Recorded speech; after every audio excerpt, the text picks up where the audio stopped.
thank you so much for being here with the Associated Press. I know this has been a very, very difficult, very stressful, very sad period of months. I know you've been here this week meeting with different Washington officials, and I know there was a discussion with National Security Advisor Jake Sullivan as well as Attorney General Merrick Garland, and I think that might actually be the first time that you sat down at the Justice Department. So is there anything that you can share about what you learned or what you may have discussed in those meetings?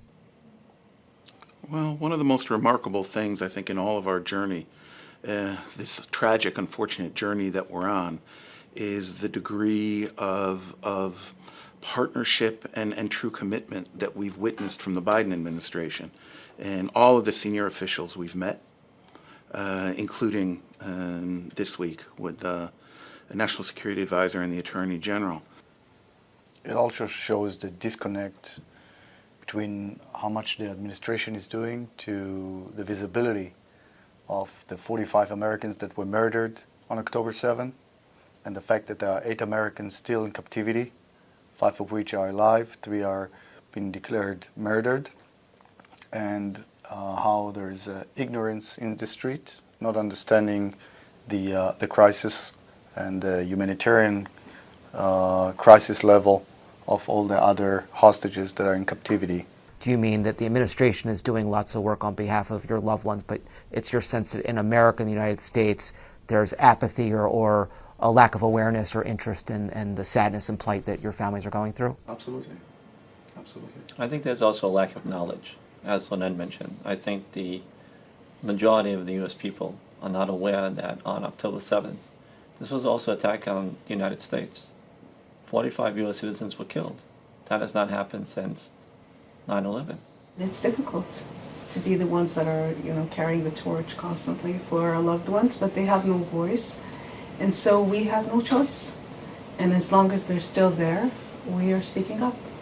Quite honestly, we're not sure if our loved ones are still alive, but the only way they are going to emerge alive from these Hamas tunnels is through some sort of negotiated agreement with the devil, which is Hamas.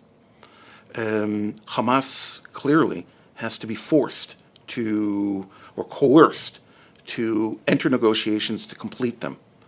That requires, in this case, military force. But I think almost wall to wall in Israel, there's a desire to stop the suffering of the Gazan people.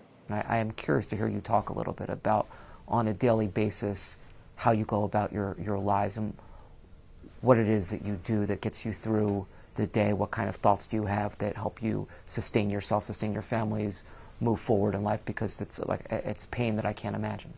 I think it's a personal choice, but for most of us, we are doers. So we wake up in the morning and we say, what are we doing today?